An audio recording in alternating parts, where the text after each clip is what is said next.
Ladies and gentlemen, in the interest of your safety and your own personal safety, we ask that you keep a close watch on your carry-ons and personal belongings. Welcome to the AeroExploration Podcast, where aviation's past, present, and future meet. We explore the stories that build aviation history, take you inside the industry today, and uncover the career paths and innovations keeping the industry in motion. We go behind the scenes, into the cockpit, and onto the ramp, meeting the people and discovering the places that define aviation. If it's part of the flying world, you'll find it here. This is AeroExploration. Welcome back, everyone, to another episode of the AeroExploration Podcast.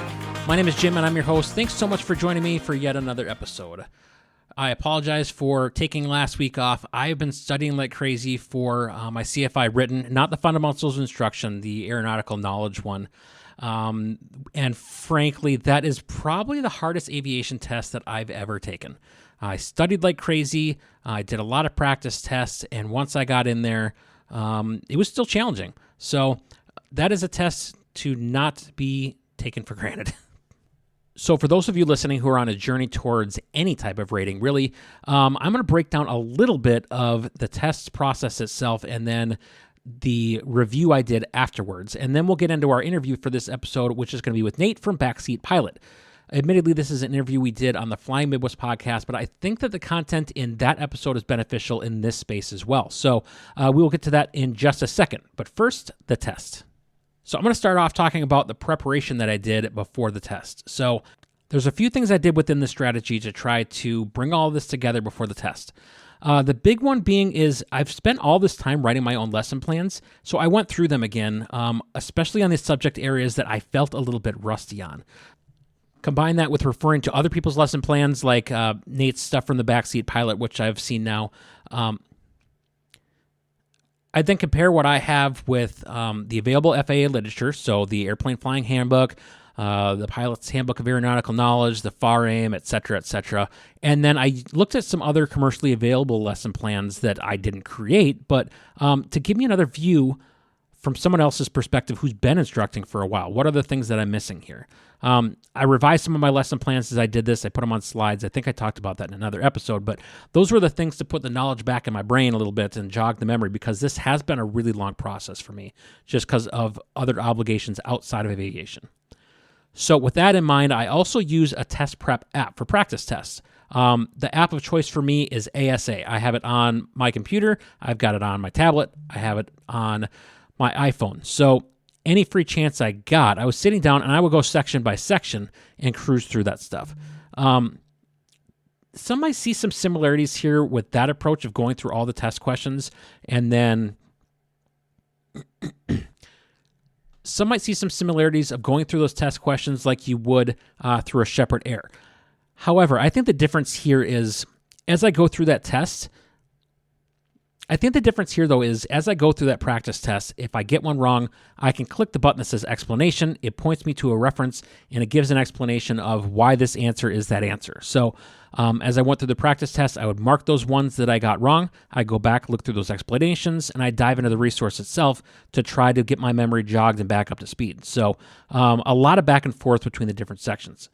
Speaking of different sections, that's also the approach that I took. Rather than taking it as one huge big chunk of information that I have to be able to cram into my brain, the ASA app nicely breaks it down into the different subject matter sections so that I could tackle one of those subjects at a time, do a practice test on just that subject, score it, and know where I sit in that subject area. So help me identify some of my weaknesses. But what I mentioned here too is to make all of this work, you have to have some committed study time to be able to do this in the first place. So again, I've talked about how I've got a busy family life and work life. So having that app on my phone for ASA, I'm able to go through that content, say, well, I'm sitting in the parking lot of my daughter's dance studio waiting to pick her up for dance. So, but for the couple weeks leading up to the test, I was in some pretty deliberate study modes where I set a time, very intentional spaces to go through this stuff, study the content, and get ready for the exam. So day of the test, I scheduled it just before lunchtime, and I did that kind of intentionally. My plan was I took off work that day, and I was going to go to the airport as if I was going to work at my regular time of my shift. So about 8:30, 9 o'clock in the morning, I'm arriving at the airport. I then use that time to brush up on some of the things that I know that I was struggling with just a little bit still on the practice tests from the days prior. So eventually, about an hour before the test, I get to a point where you know what you're going to know. And no amount of cramming is probably really going to help that. So with that time, I kind of just sat quietly in the hangar and took about a half hour or so and just worked through some mindfulness exercises. Now, I will say here that I know that's not for everybody, but I find that focusing on my breathing and just kind of working through those exercises in my head really kind of brings me a sense of calm before I go into something that might be stressful. There are a lot of apps out there that can help you find the right mindfulness exercises for you. I use Insight Timer, and I looked for one specifically for you have a big event or you got a big test or something like that coming up. And it's just a calming voice, helps you focus. And I found that it really helped me. I historically have and likely always will be a little bit of a nervous test taker. So any little bit helps. All right, on to the test itself. I made sure that throughout the morning I was properly hydrating. I had a little bit of coffee early in the morning, but made sure that I hydrated, made sure that I relieved some of that hydration before the test. And I got there about 20 minutes early so I could make sure I got through the check-in process and I didn't have to worry about being late. So once that's all said and done, I get into the test center itself. There was probably like 5 other people taking a test when I did, but it really wasn't a bother. Most of these test centers are set up pretty nicely. You're spread out enough, and they offer you some sort of, whether it's earmuffs or earplugs to help you get rid of the extra noise that might be going on while you're taking a test. So as the computer program is set up by the proctor, I make sure that all my stuff is set up the way I want it.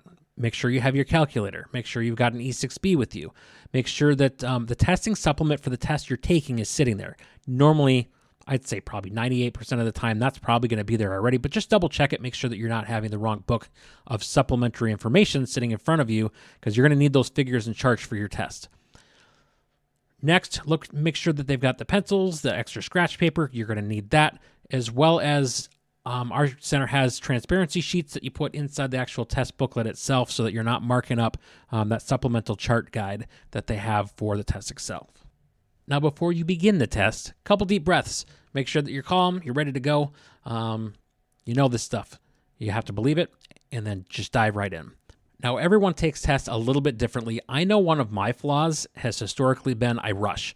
Whether it be I rush reading through a question or I'm reading through the available answers and I go, oh, that's good.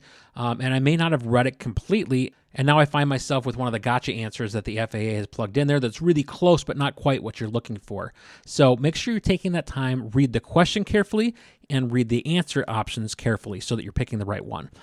I will say here, I still missed a couple because of this. When I went back through at the end and looked at the areas that I missed, and thought about the questions that were there, I'm like, oh, I know exactly what I did. So just slow down, take your time. You might give yourself a few extra points. My next strategy that I use is when I take the test, I tend to go through the questions. I'll answer the ones I know, and if it's one where I'm like, oh, I got to read that a little closer, or I want a second to come back to it, I'm going to mark it and I'll come back to it. I'll put the answer that I think it might be, but there's somewhere I might get crossed up, and I just want another second to look at that question again before I commit that to the answer I want to submit on the test. So I'll mark it, I'll move on to the next ones, and I'll keep going throughout. I think when I took this test, I probably marked about 12 or 13 as I went along as ones that I wanted to come back and revisit. So whether that be one I wanted to double check the math on to make sure that it was accurate because there was a couple answers that it may have been, or just, again, that area where I just wasn't super confident and I wanted a second look. This approach for me helps me from getting bogged down in one question, stressing out about it, and helps me keep flowing through that test. Speaking of questions that is going to involve math, using your E6B, using a calculator, doing hand calculations, things like that, make sure that, first of all, you know what your formulas and conversions are. So think about your temperature lapse, right? Think about how you calculate cloud bases, and think about your max gross weight and all the weights and balance questions that you're going to run into. So now, keeping those things in mind, make sure when you're looking at the figures that you read all the instructions. It's really easy to miss something like increasing your total distance on your takeoff roll if it's not, or decreasing total distance based on how much headwind you have, things of that nature. So make sure you pay really close attention to what the question actually says. And then the instructions on what the figure actually says on your testing supplement guide. Now, when you're done with the test, you've gone back, you've looked at your marked questions, you've maybe redid some math, or you thought out the scenario and you came up with an answer. Typically what I do at that point is start at question 1 and then just work my way through the test again. What I'm doing here is looking for maybe one of those questions that I went too quickly and I missed something, or I'm looking for questions that I may have missed, things like that. Want to take every opportunity to just double check what we've done and make sure that we've got the right answers in place so that when we hit that submit button, the answers that we've provided are what we want to submit. So that test is done, I've passed, and I immediately sat down after that test and I went through all the different subject areas that it listed for questions that I got wrong. And if you're prepping for a check ride or you've taken one of these written tests, I think this is a really important step. Pull out your ACS or go to that website that they give you on the test results itself and go through those different knowledge areas that it mentions. You're going to have to cover that again in your check ride anyways. Might as well get it on top of it and try to figure out what questions you may have missed. Now, the thing with the FAA exam, or the flight instructor airplane, is that it's 100 questions. So that's a lot of things to try to remember as I went through these different codes. All the same, there's some as I went through that I absolutely remembered what question it was, and there's others that I looked at the code and went, I don't even remember a question like that on the exam. So I don't think I blacked out while I was taking it, but you never know what I may have missed as I went through there.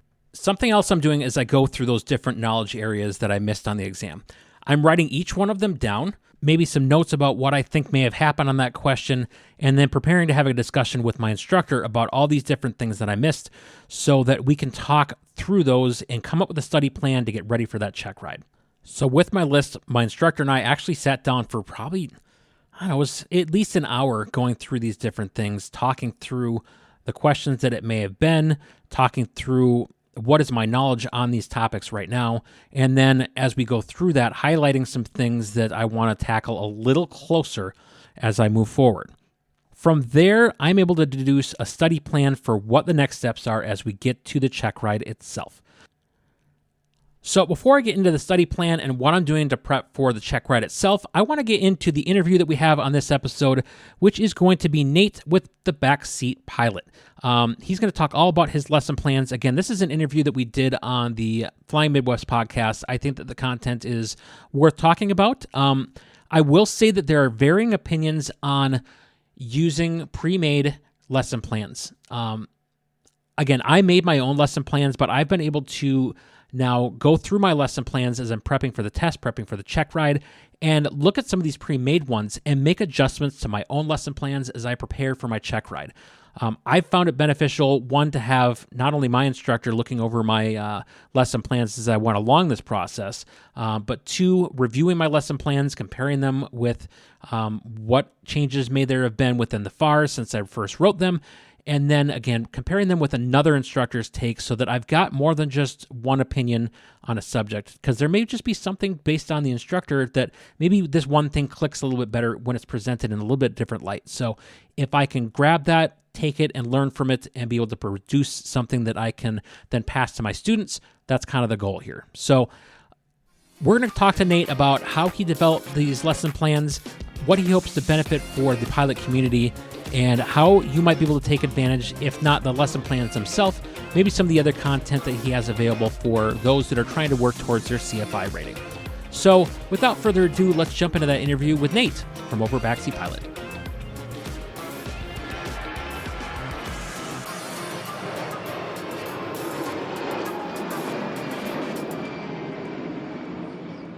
All right. Well, Nate, thank you so much for joining us on the Flying Midwest podcast. Super excited to have you here and talk about not just Backseat Pilot, but your journey through aviation. Awesome. Thank you so much. I'm so excited to be here and get to do this with you guys. Appreciate it. Yeah. So we're going to start you off the same way we start every one of our guests. We have what's called the Fast 5 questions. These are 5 questions I didn't send you that are a little bit of like an icebreaker type of question list. So are you ready? Ready. Let's go. All right. Question number 1. Do you have a favorite aviation film? Favorite aviation film? Man, I haven't thought about this. This might not be exactly what you're looking for, but the Masters of the Air, that new show that came out, I really love that. Not necessarily a film, but kind of. My We'll allow it. grandfather was a flight engineer on B-29s Okay. back, so it kind of threw a little, history back in there. He was out in the Pacific, but it was really cool to kind of see that setup and what those guys went through, and man, Yeah, it's no just a kidding. great story. Yeah, that's a great answer. I love that series. Yeah, yeah. Question number 2. Favorite aircraft that you have flown? That I have flown of the general aviation is definitely the Pitts. The Okay. Pitts S2B. That was a lot of fun. I did my spin training in that. It was like a little kid sitting up there and just laughing the whole time. I bet. We did some of the spin training, and then he took me into just do aerobatics. So kind of got a first touch dip into aerobatics and how that all worked. Man, it was incredible. Very cool. Question 3. If you had a dream aircraft that you could own, what would it be? Money is no object here, or operating expenses, no. Yeah, because that is the barrier. The P-51 would be incredible. Okay. Just beautiful aircraft and so powerful. But I, kind of a few years ago started thinking, if I ever got an airplane, a P-51 would be cool, and naively thought maybe that's possible. And then I looked up the prices, and it's like, this will never happen. These are out of control. Yeah. I agree with you, though. It'd be a great airplane to own. Yeah. Question number 4. Do you have a favorite maneuver to teach when you're instructing? Favorite to teach, strangely enough, 8s on pylons. I like that Really? one. Yeah, Okay. it's a weird one. I don't know why. Just the pivotal altitude. I like the way that works. The way it almost doesn't make sense on the surface, but you start looking at the math and how it all works and what they used it for, historically, and what you can use it for now. It's a cool little maneuver. I'm going to come back to that comment you made about what they use the maneuver for in a second. We'll finish the Fast 5 first. Last question is, if you could meet anyone in aviation, dead or alive, and have a conversation with them, who would it be? Man, that's a good one. There's so many people. I think I'd have to go with Lindbergh. Okay. Someone who just took some big risks and proved that there was a lot possible and really did quite a bit for the industry. Or maybe you can go back further. Man, you can go back so much in history, so many fascinating people and how this all got started. But yeah, we'll stick with that for now. Great answer. All right, before we get into the real questions, 8s on pylons. Mm-hmm. Let's go back to that point you made about like why people do it, things like that. Because the common thing that you hear from people is like, when on earth and why on earth would I ever do this? Other than because the ACS tells me to. Yeah. Yes. So I believe it was developed initially back in wartime to maintain a steady target for a gunner shooting out of an aircraft. Okay. I don't know if that's entirely true, but that's what I've read in places. And then nowadays, that's not entirely useful unless maybe you're flying the AC-130 and something like that. But I think for photography, videos, you can still use it that way. It's just a fascinating concept that the altitude just adjusts with your airspeed, and you can maintain a specific sight line to a specific point. And yeah, it does. Probably not as used as often, but it does just develop the kind of innate feel of the aircraft and how you can maneuver it and work with it, if that makes sense. Yeah, that makes complete sense. All right, I'm done with my nerd out moment. So how did you first get interested in aviation? That goes back just to the childhood. Like a lot of us, I made a decision when I was young I wanted to fly. And my mom says it was 3rd grade. And that's when I think it was probably after seeing the Blue Angels or something that I decided that's the job for me, flying. Not necessarily Blue Angels. And then stuck with it, kept that dream through high school and college and got a business degree, and then decided to fly anyway. Okay. So at first, when you are going through like those formative years of high school, are you thinking that aviation is a path that's reliable, or reliable is not the right word? Do you think that aviation is a path that is workable for you, or do you go a different direction? Yeah, I did. I didn't really have anyone in the family who had been a pilot or gone down that path, so I didn't really have the guidance or mentorship there, and it was more of a learn by doing and figure out by just trying different things. So in high school, it was the goal. I remember knowing that's what I wanted to do. And they had a chart up on the wall that said, these jobs, this is what's required, what you got to know. In pilot, it was like, you got to do algebra and you got to know this math and all that. And I was like, all right, that's what I got to do. This is my path. I think I saw that same chart. Yeah, I think it was all over back then. So yeah, loved it. Wanted to do it. Saw a path, but didn't know how to make it happen. That's when I went out to college. The parents made a good point that, hey, you need to get a degree in something useful or something other than aviation, since you've never flown. You want to do it, but you've never done it. So let's have a backup. Sure. Did you ever do any work outside of aviation before you went down that road, or did you go to college and start working on ratings and just kind of go from there? No, I definitely did a lot of different things before getting into aviation. I went to school for a business degree, got a degree in finance and marketing. And then I think it was third year of college, I started the private pilot license, getting through those hours and ratings. So before that, I did some odd jobs in the summer, construction, whatever part-time work I could pick up.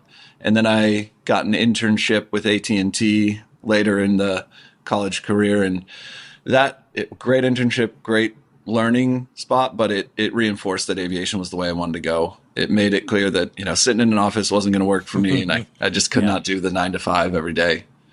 Yeah. So the internship kind of sealed the deal for me. Sure. So as you're going through that process, you talked about third year, you're getting your private pilot certificate, and then where does aviation go from there for you? Yeah, that's where you start figuring out what I wanted to do by trying different things. I got the private certificate in college, and then, of course, had no money to keep up with it. But following school, I decided to go to one of the career-focused flight schools. There was a flight school out in Georgia called Falcon Aviation that I don't think exists anymore. But I went out there for a year, got the instrument through CFI, all taken care of. And, I had a connection to that school. A friend of a friend was a part owner. So it's like, I might as well just go down this civilian route and go the CFI route. That seems to be normal. And I did. I loved it. I finished up the CFI, went back to California, started instructing, had a great setup in Southern California, instructed for a few years. And that's when I started thinking that maybe the military side is something I want to get involved with. And that sounds pretty cool. And maybe that's the direction I'll go. So I started talking to recruiters, and this turned into a process, to say the least. Yeah, absolutely. Some good, some bad. The Air Force recruiter I talked to said, "You're too old, can't make it happen." And I was mid-20s. So I don't know what happened there. Misunderstanding, or maybe they just didn't need pilots at the time, whatever the case. Yeah. So that door closed pretty quickly. I started talking to the Marines. One of my flight instructing clients was a former F-18 Marine pilot who was getting his civilian ratings, to do some government contract work. And so he was pushing the Marines, and they've got a setup where if you get selected, you can be guaranteed a pilot spot. Oh, okay. So started going down that road, getting a bunch of work done, running into barriers of showing up to places at 4 something in the morning and doors are closed, lights are off, doing a lot of work, getting it sent over. Yeah, I'd show up and they'd be like, "Oh, where's your work? We don't have any of the paperwork." I'm like, "Man, I'm trying so hard here and it's just not getting done." So there's a lot of frustration there, a lot of brick walls. And at the same time, I interviewed and got a job with American Eagle, now Envoy. So I said, "You know what? I'm going to take that.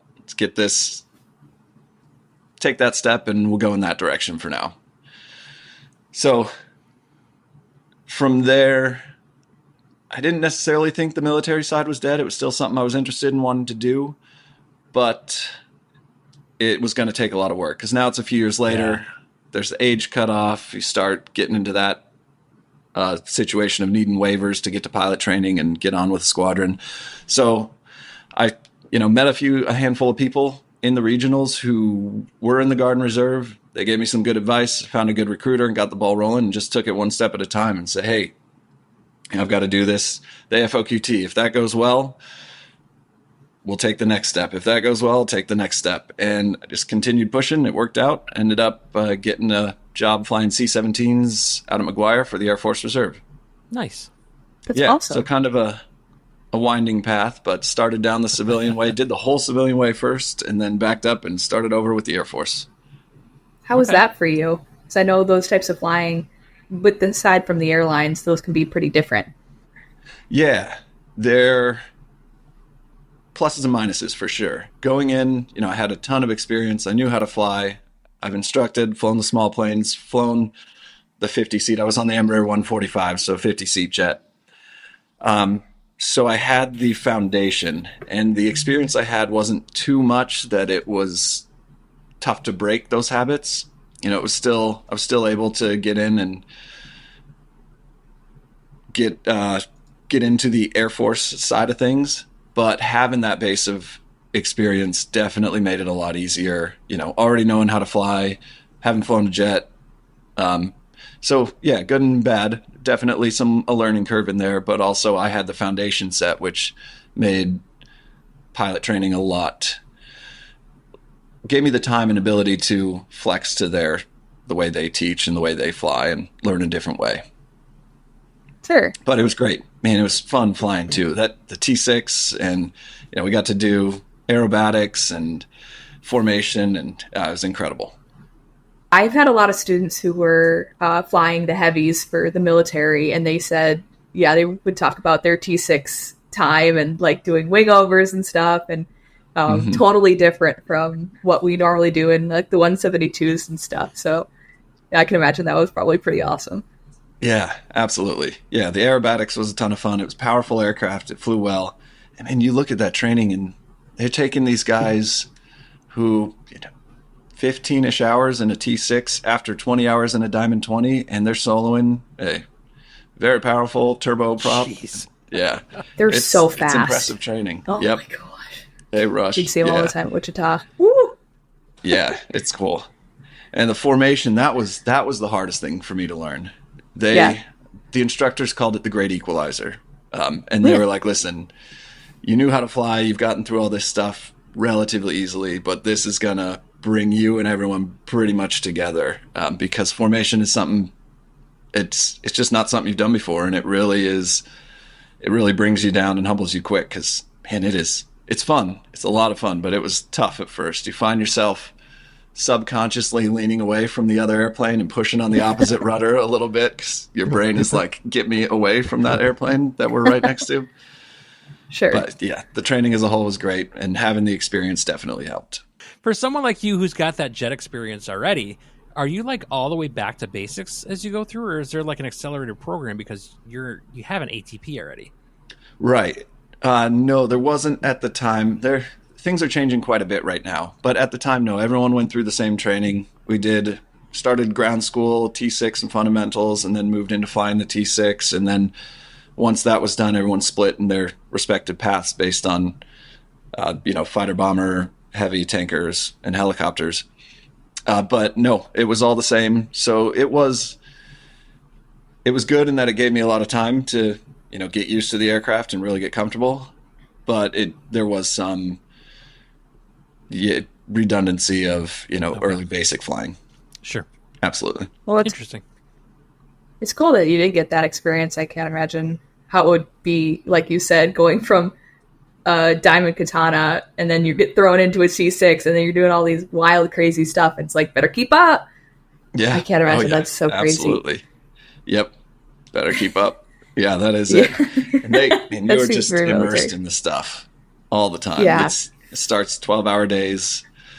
Wow. Lots of flying. Well, 12-hour days to start. And you kind of, it's almost set up a little bit like basic, where you've got to earn your freedoms back. So you start 12-hour days. You got to be in the squadron.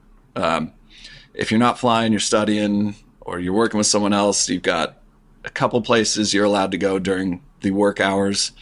And then as you start working together as a class and, setting goals and meeting certain scores and standards, then they say, all right, maybe you don't have to be here 12 hours an hour. Now you can, if you want to go to the gym, you can go during those 12 hours. So they start giving you more and more freedom as you work together and build a class and get better at flying.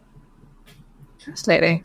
So how have you been balancing, I guess, during that time, during training, and now, how are you balancing flying for the airlines and also flying for the military. Yes, it's been an interesting balance. So when I had been at American Eagle for 2 years when I got on with the Air Force, and I joined as a reservist. So I kept the airline job, kept the American Eagle job, but I went on military leave. And basically to start, I did 5 years full-time military as a reservist. So basically took 5 years of military leave. And this took me from basic training through pilot training, through our survival schools, and then through the C-17 school. And that was about probably a couple years, give or take a little. And then I went back to the squadron, and they give you a set of orders. I think it was about 8 months for me of, it's like IOE in the airlines. It's that initial operating experience, getting you spun up in the real world, flying missions, flying training, and getting comfortable in the jet. So did 8 months of orders there. And this probably took me to about 2.5 years. And then from there, the hope was I could just keep doing military work and, build a full schedule out of it. So I ended up picking up missions, picking up training. We do training missions as well. Flying, took a deployment to the Middle East, came back, did the aircraft commander upgrade, or the equivalent of the captain upgrade, and then some more orders. Basically just did a lot of work, 5 years full time. When things started slowing down at the Air Force, we hit a lull where there just weren't a lot of missions and wasn't getting a lot of flying. And that's when I went back to, it was now called Envoy. I went back to Envoy and got the captain spot and went through that training and then started splitting the time. So splitting, it went from, basically doing full-time military to kind of 3 weeks a month, 3 weeks a month with the airline, 1 week a month with the military. And then over time, that shifted back and forth. But on average, it went from about a week a month to usually 2 to 5 days a month in the end. But basically staying current with the military and then occasionally flying missions or, something to stay up to date and with the mission. Sure. Just out of curiosity, and this just because I've had people say, hey, you should join the military. I'm like, but I've already got my ratings and stuff. Like, I don't, and plus, like, do I look military to you? But I've had that pose. If, there are people in a similar position to you that get on with a regional or with a major, how does that process look like? Or how does that process work with joining the military and going and just leaving for 5 years and still being employed? Like, how does that work logistically?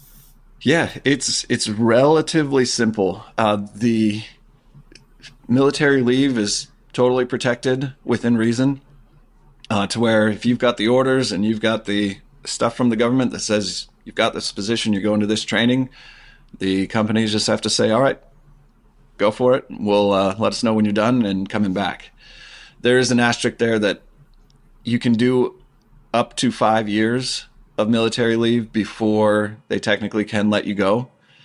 I think the airlines, I've never heard of the airlines doing that. I don't know if that's something they keep an eye on, but generally what I've found is they like the training, they like the discipline and the experience the military pilots have, and they understand the commitment and the desire to serve. And it's kind of a give and take where they're getting generally a very well-trained pilot, and they're understanding that comes at the cost of, them serving in the military. So a little bit of a balance, but as long as you've got the orders, so I'm with United now, whenever I would have to go take military leave on our website, you just go in there, I'd put the dates in on the mil leave form and hit submit, and it would clear out the schedule for whatever I had, and I'd go do the military leave, and that was that. So the airlines, as far as my experience, have been very accommodating and understanding, and it works great. Cool. So you get to keep your seniority number and everything. Yeah, obviously exactly. Not to United, but that's really cool. Yeah. So when I left, like a little hack. Yeah, right.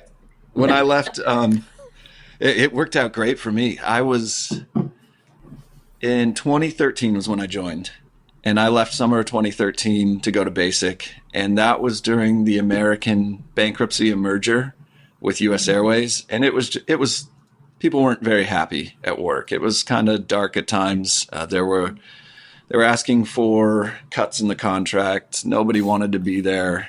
There was no hiring. It was tough. So leaving, going on mill leave, keeping the seniority number, going to fly different stuff. And back then the pay was way less. So going to fly the military stuff was a pay raise for sure. It was great. And then came back and still had the same seniority number 5 years later. And they were great. I went through another indoc class and spun up with everything and got back to flying with them. That's so cool. Yeah, it's a great balance. So you've recently separated from the military. What does that chapter look like for you? Yeah. Yep, I separated it's been 3 weeks or so. So I'm still kind of wrapping my head around it. It's oh, that's real fresh. Yeah, it's real fresh, and I still in my head I'm probably I got to go in a week or two, right? Probably go out to the base. So it's not really real yet, and I'm still kind of figuring it out. But I think it's the right move. There's just a time crunch between the airline job, backseat pilot, and the military. Having 3 jobs was just getting overwhelming.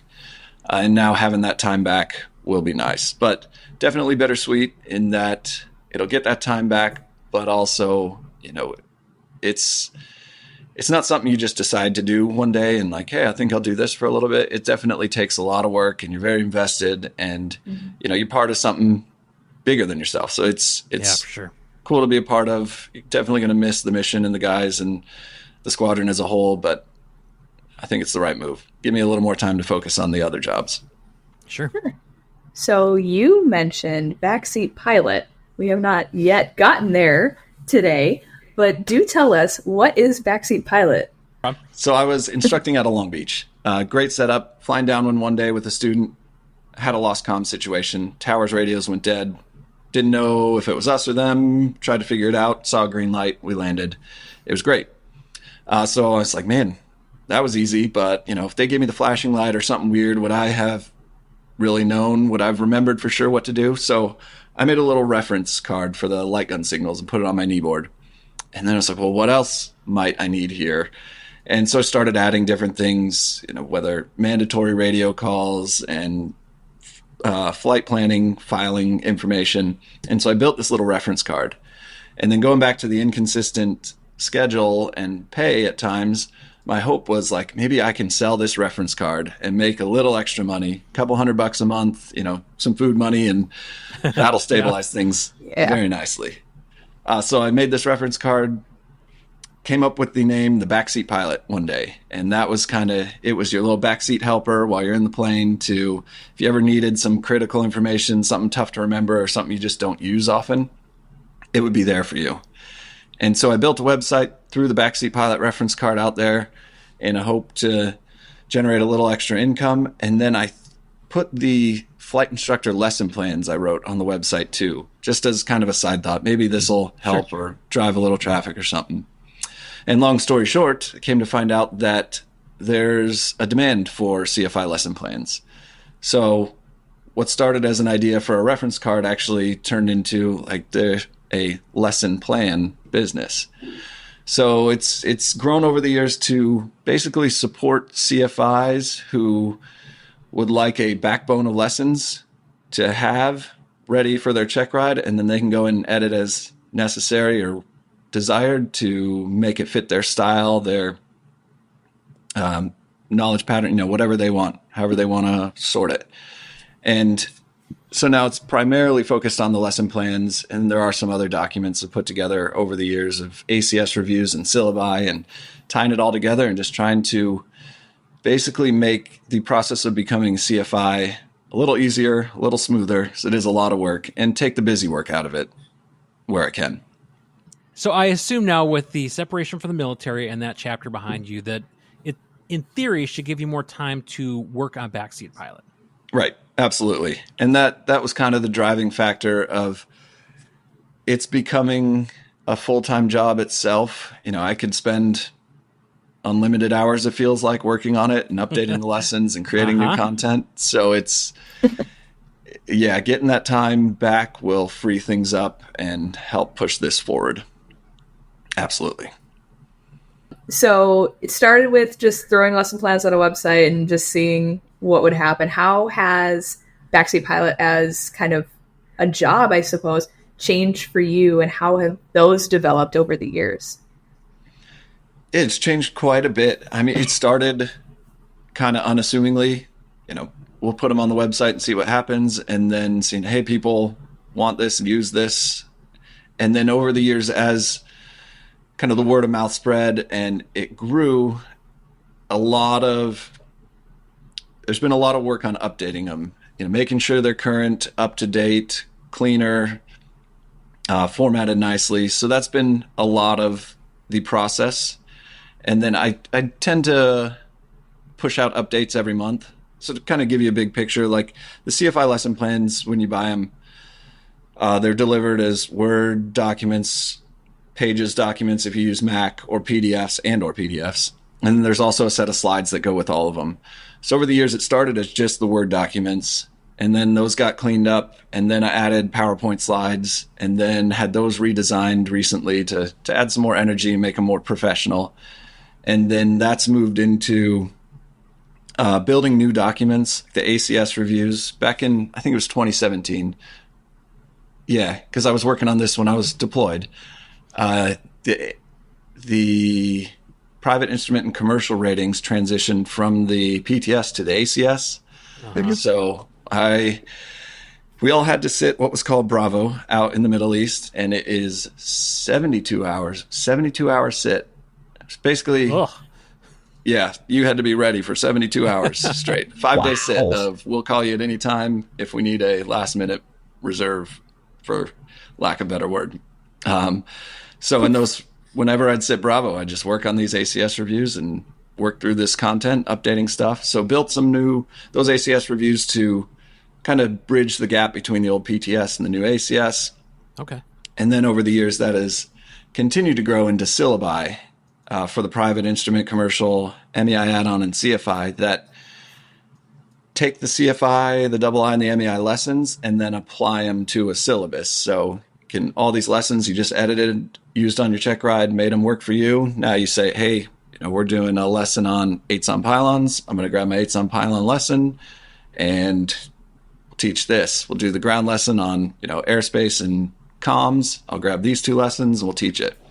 So it's kind of what started as a reference card, more focused. The reference card still exists, but more focused on the lesson plans now, and then including the ACS reviews and syllabi to kind of tie it all together with consistent updates to keep everything current and working.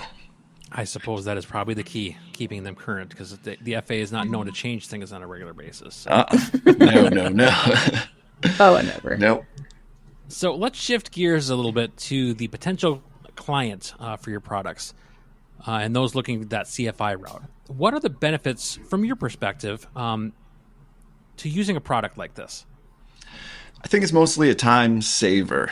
There are a lot of people who like to write their own, or a lot of instructors who encourage their students to write their own, and I totally get that.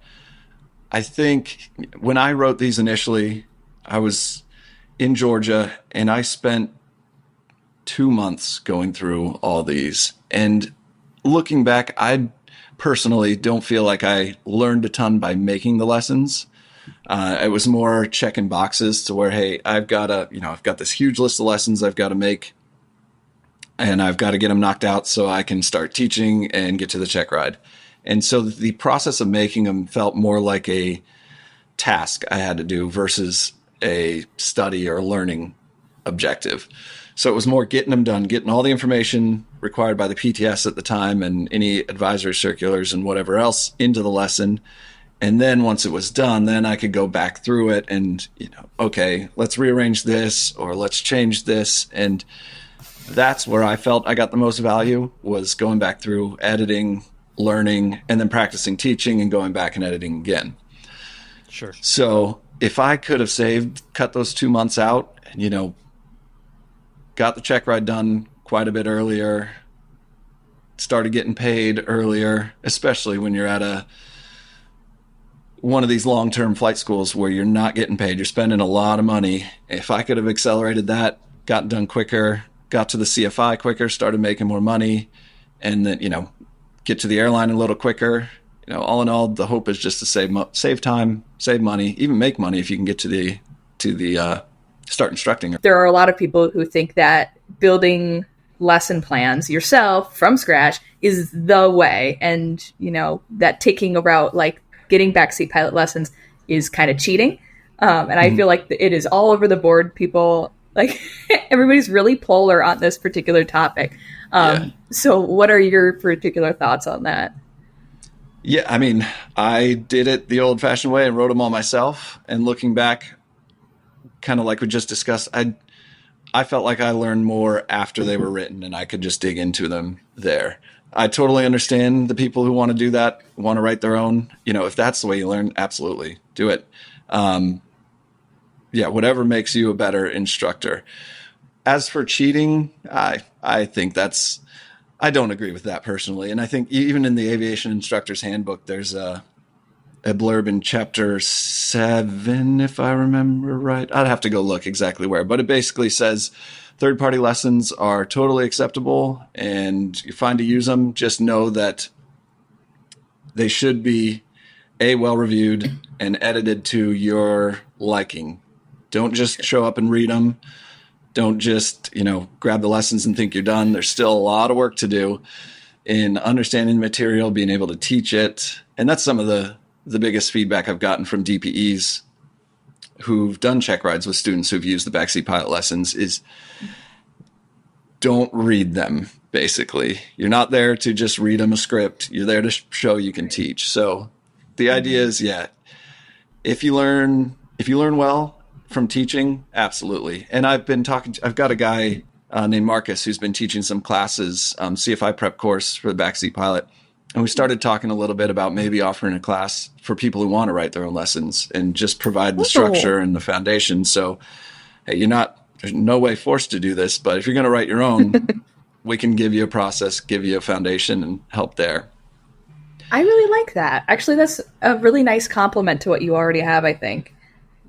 That's really smart. I like that. Kind of what I was thinking is not everyone wants to have pre-made lessons. They want to do it themselves. And some people do learn a lot better that way. So, the idea here isn't to just sell lesson plans. The idea is to help people become better instructors and help them on the path to become an instructor and then hopefully on the path past that as well.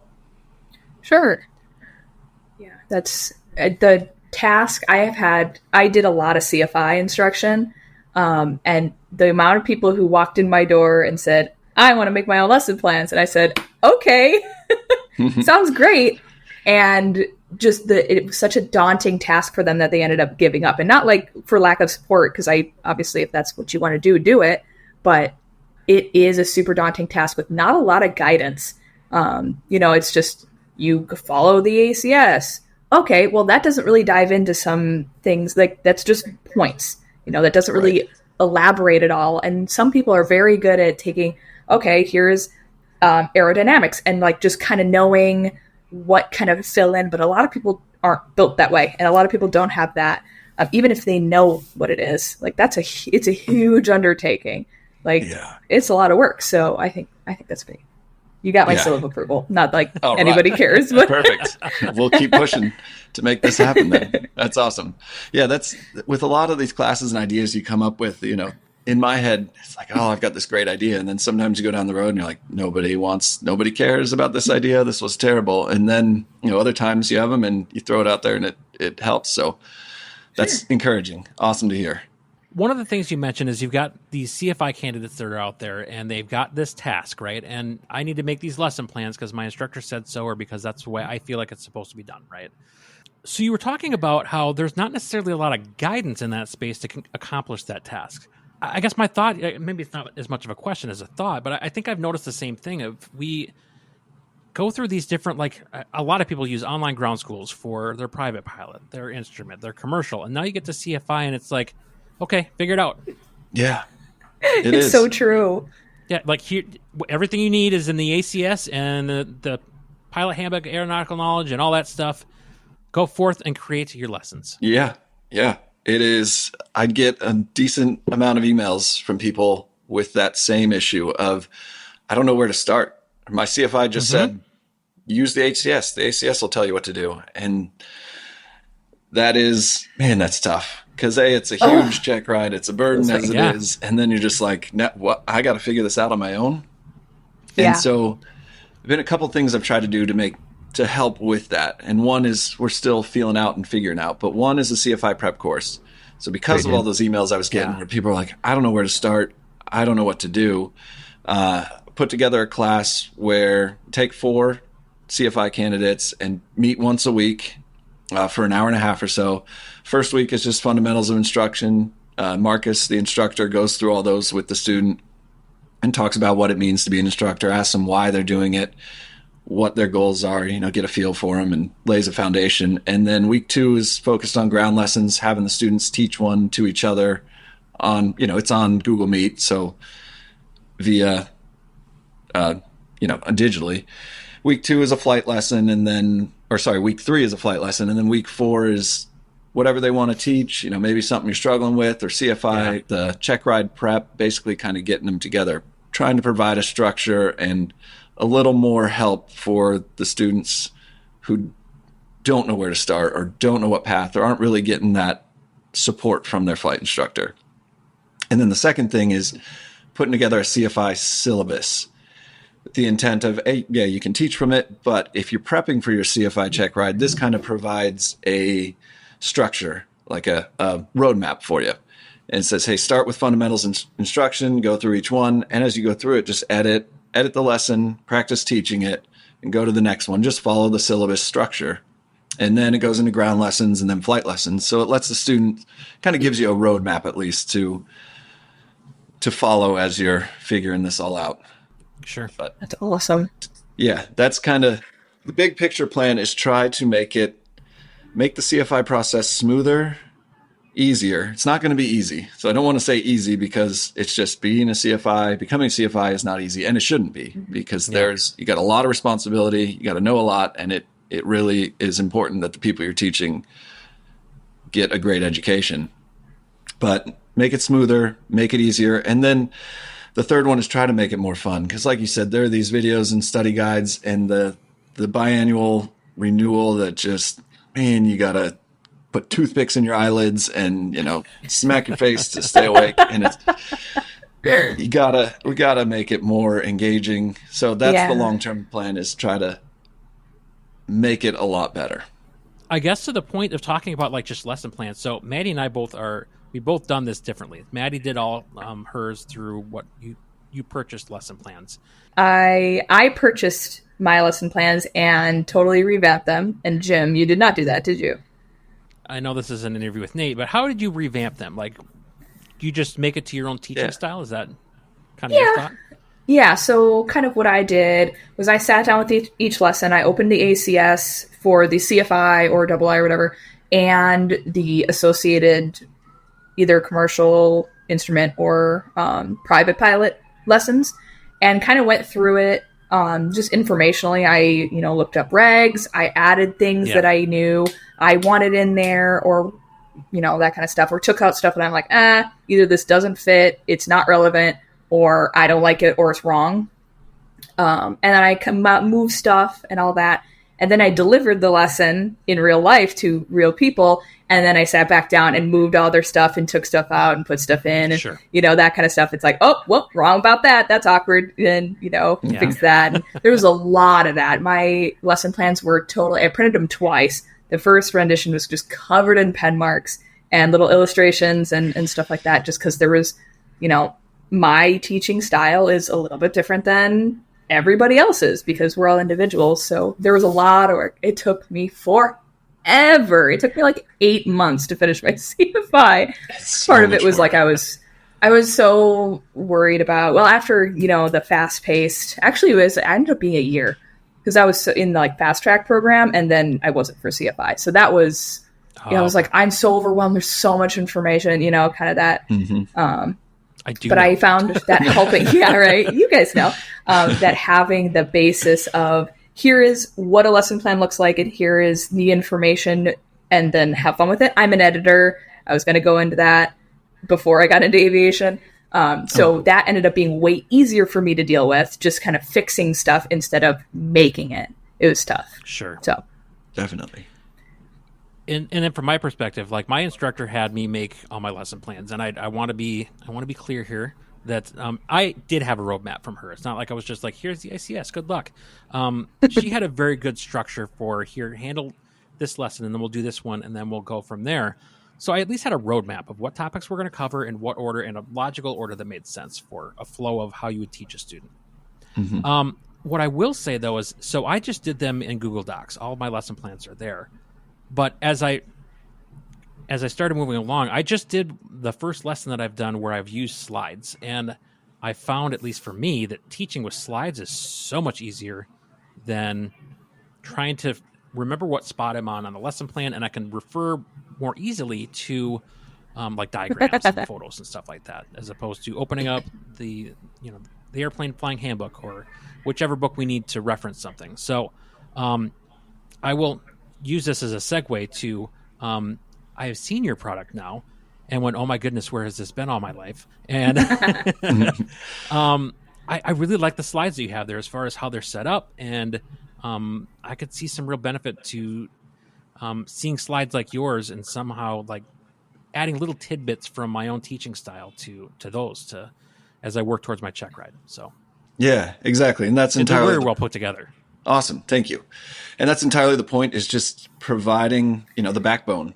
And hopefully if you think it's good, you don't need to change something, awesome, move to the next part. But if you want to edit it, whether it's the content, whether it's the slide, you want to add something, take something out, it's all yours to make your own and to turn into something you are comfortable and confident teaching from.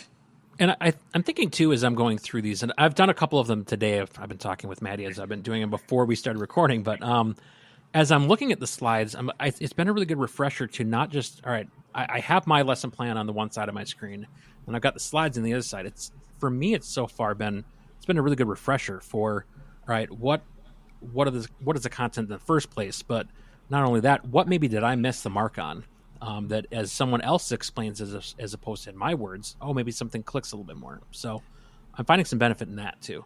Yeah, absolutely. And that's a great way to look at it, is having different perspectives on the same topic. You can see it from a different point of view, and that can always help understanding and help teaching. I remember that, kind of like you were saying, Maddie, is I was going through teaching these lessons the first time. I'd have this plan, like, this is perfect. It's all in my head. I got it. And then you go teach it and be like, this made no sense at all. Yeah. You're cutting stuff out and moving stuff around. And yes, getting that other perspective, just someone else who's done it is very helpful. And that's where, when I was getting my CFI, my instructors would occasionally send me one of their lessons and be like, hey, maybe look at this and how this is structured. That might work a little better. And you'd be like, oh, this makes so much more sense now. Yep. Yeah. I too have experienced that. Yep. It's a rite of passage. Yeah.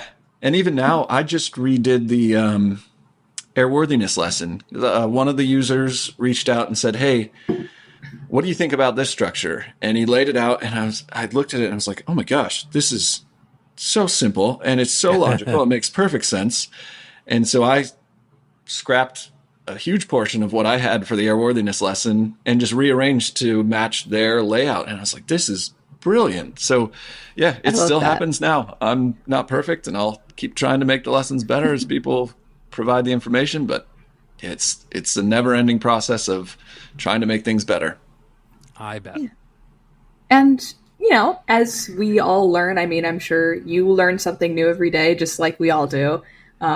There's always something new that people bring to the table, or just a different way of thinking about things. And, you may not be able to capture everything, but I think that's what's so cool about, a lesson plan, that you can do that with, just kind of taking it and make it your own. Because, I've had students who deliver a lesson. I was like, wow, I could never do that. Like, you did it in a way that I just couldn't, which is awesome. But it makes me change, a few things about how I do things. until I get some different input. And then it's like, okay, so it's kind of about always changing thing. That's kind of fun. Yeah, it's perfect. Getting the feedback. Yeah, feedback never ends. It's always important. No matter how long we've been instructing, you can still keep learning. Yeah. So as we get close to wrapping up here, if you could give one piece of advice to someone who's looking to become a CFI, someone like, I don't know, like me, what would that advice be? Yes, absolutely. There is no easy route, which is good and bad news. But in that, like we discussed earlier, it's such an important job, and it really is important to the students and everything, that there's no easy path. We can do what we can to make it easier, but just don't expect it to be a walk in the park and just, hey, I'm going to knock out my CFI, I'll get a job, I'll get to the airlines. Just understand that it's going to be a lot of work. But once it's done, and it's very rewarding. It's a great job. It's so fun. You know, there are a lot of people I've talked to who see it as a stepping stone to get to the airline. And I think that's the toughest way, because it's a lot of work and it's a lot of time. And then the pay might not be great once you start doing it. And it just feels difficult. But if you really just embrace the process, understand how much you're going to learn from it, and then how much more you're going to learn as soon as you start instructing, because no matter how much you study and teach before, it's like that 6 months after you start instructing I think I learned more there than anywhere else, because the students are going to ask you questions. But to get back to your question, it's a lot of work, but it's very worth it. You just keep pushing through, and it's quite fulfilling. And the airlines like it too. If that's your end goal, if that's where someone wants to end up, it is such a great resume builder, and great for you, great for the airline, great job to have. Awesome. Preach. Yeah, you know what's up. Well, Maddie, do you want to take us to our very last question? Absolutely. It's my favorite question. What is your unpopular aviation opinion or hot take? Unpopular opinion. Well, that you don't have to write your own lesson plans. That might be one of them. That definitely gets a little bit. It is very controversial. Yeah, it is. And definitely we get some feedback from people who, on both sides. So there are a handful of radio calls that do irk me a little bit. It's the with you call on the radio, checking in with you. It's, well, yeah, you're with me. You're talking to me.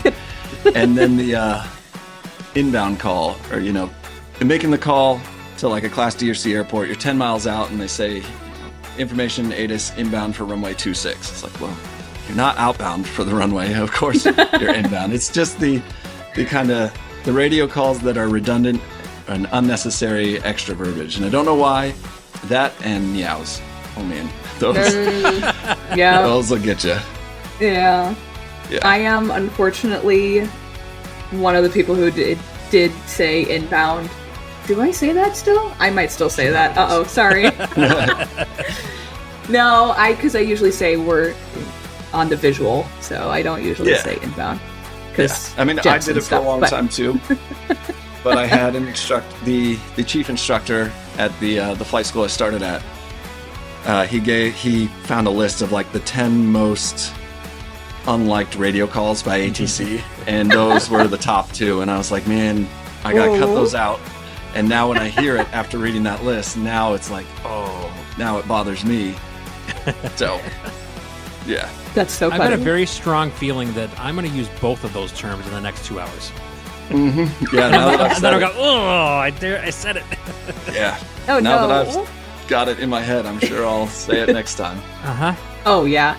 You're going to be, I'm one of them. Well, thank you so much for your unpopular opinion and for joining us today. Thank you so much. Yeah, sounds good. Well, thank you so much for having me. It was great talking to you guys. I really enjoyed it, and it was, a lot of fun. Yeah, this has been an awesome conversation. We really appreciate it. All right, for more information on the Backseat Pilot, you can go to thebackseatpilot.com, and you can check out all of his content. You can check out the courses he has available and learn a little bit more about what the Backseat Pilot could do for you. Just a quick side note, if you're not a subscriber to the Flying Midwest podcast and you've enjoyed that interview format, not just the interview, but the unpopular opinion, the Fast 5 questions, things like that, We'd love for you to check out that podcast. I'll put a link down in the show notes, but you can find that on any of the podcast players just by searching Flying Midwest Podcast, or you can go to the website, flyingmidwest.com, for more information on that. Quick disclaimer about the interview itself and how it came about. We're not sponsored by Nate or Backseat Pilot. We had got connected to him online through someone who had reached out to us, thought he might be an interesting guest for the podcast. We talked to him a bit about his product, and we thought, one, it's a really interesting topic and one that kind of divides the CFI genre, but two, it's just another way of thinking. And if nothing else, we put another idea out there. If you agree, great. If you don't and you want to keep going a different direction, you're certainly able to still do that. But all the same, it's interesting to see other approaches and other thoughts in the space and to share those with an audience. So again, for me, wrote my own lesson plans. I don't know that I would have changed any of that, not just because my instructor said so, but there is still a value from creating your own lesson plans, going through all the information and putting it together in a way that not only you can understand, but one that you can present to your students. That's not to say that using someone else's lesson plans is inherently not the correct option, because as we talked about in that interview, not only can you get a roadmap, so to speak, where there may not be the one in your case, but it can help you take in that information, and you have to still be able to modify it and apply it to your teaching style and to your students. So yes, they exist. Yes, there's something that's out there. It can help you not have to recreate the wheel, but you still have to go in there, make sure you know what the heck you're talking about, and be able to make it your own so that you can present it accordingly. All right, so at the beginning, I did a little bit of a teaser, as you might call it in the business, to get you to listen to the end of the episode to get the rest of my study plan. So we're going to jump into that before we end the episode. I know it's running a little bit long this time, but as promised, here is the study plan. So first, I'm going to wrap up this episode. I also have episode 100 that I have to hit submit on for Flying Midwest Podcast. And then I have one more interview that I actually already have completed. It's edited. It's ready to go. I'm going to slap an intro and outro on it and schedule it for publication. So I don't really have to think about the podcast for several weeks while I get ready for the check ride itself. All that stuff will be set. It's ready to go. One less thing I have to worry about. As far as the study plan, I broke this up into different sections. Obviously, there is the flight part that I'm going to have to worry about, but let's talk about the actual knowledge portion. The oral part of that check ride, for some people, can be quite extensive and lengthy, so I want to make sure I go in there and I'm ready to go. So first step, obviously, we've already kind of done this, going through our test results, finding those areas where I was a little deficient, and I'm going to have to talk about those again in the check ride. So I've got my list. I've got those areas that I have highlighted that I know was not a test-taking mistake, and I'm just going to dive in and make sure that I'm solid there. From there, I want to make sure that I'm set on the aircraft I'm using for the check ride itself. So we're talking V-speeds, make sure we've got those memorized, make sure we've got our emergency procedures done. And for that, I've been doing some chair flying, going through the checklist, going through in my mind what are the procedures I'm going to have to follow for each of the different types of emergencies I may have to demonstrate on the check ride. From there, I need to make sure that I'm also really comfortable with the performance charts. I'll be taking the check ride in a Piper Warrior, and some of those performance charts are not the easiest in the world to work with. It's the ones with all the slanted lines and grids and all that stuff, and if you follow the lineup incorrectly, you may end up with a wildly different answer from what you want. So I'm just going to create some scenarios. I'm going to sit down with the manual for the Warrior, go through the different charts, and just make sure that I'm really comfortable in that space. I'm also going to go back through my fundamentals of instruction information because it's been a while since I've really deep dove that topic. Yes, I skimmed over it again before the last written, but I took my FOI test quite a while ago, and I know I need to brush up on that. So going through the FOI, going through all my notes and slides that I have created for that is on it as well. From there, we're talking an overall just ACS review. So we know what the test is going to be because it's in the ACS. So as daunting as that book looked when I first started working through it, as I've looked through it again, not only in preparation for the check ride, but also looking through the things I got wrong on the written, it gives you a roadmap of what is going to be covered, at least what the options are. So granted, in some of those, it's either this or that, or you must perform this. So making sure I know what those knowledge areas are, making sure I know what those performance maneuvers are, and just being ready and prepared to not only understand what the expectation is, but also what are the standards that those have to fall within specifically for the maneuvers. The good news here is as I went through and prepared for the written, I was breaking it down into sections based on how ASA has it within their app. So I'm still going to take those same sections. I'm going to use the ACS with those section breakdowns and just go a section at a time so that I'm not overwhelming myself with, I have to know all the stuff and things, and I have to know it within this time frame. It's a broken out plan so that I'm not going to just get overwhelmed with the information. I think that's a really important step here because it's really easy to look at all that you have to know for the CFI writtens, for the check ride, and just be completely overwhelmed with just the massive amount of content that's here. But if you break it down one small bite at a time, you too can work your way through all of this material and be prepared for your writtens and for your check ride. As for the flying portion, I do have a number of flights set up between now and my check ride. I'm taking some time off work here and there just to make sure that all those maneuvers are brushed up on, they're within standards, and that I can talk through them as I'm flying.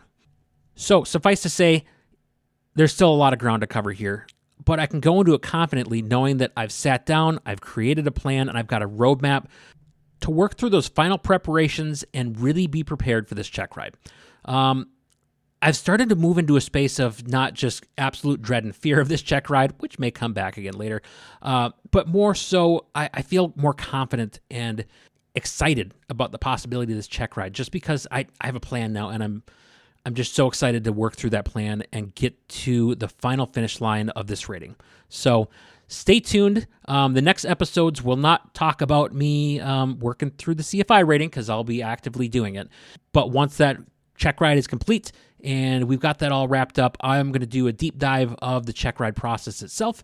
For those of you not just getting ready for a CFI check ride, but a check ride in general, just some general tips and tricks how to be successful on your next check ride. All right, if you like what we're doing here on the AeroExploration Podcast, you can shoot me a message. Jim@flyingmidwest.com is the email address, or you can reach me on any of the social medias, which are the handle of @aero_exploration, and you can contact me there, leave me a message, or just reach out and say hello. It would also be swell if you left a rating and review wherever you're listening to this podcast. It helps to spread the word of the podcast, and I love to see your comments and reviews. So help us out. Jump on your player right now. I can wait.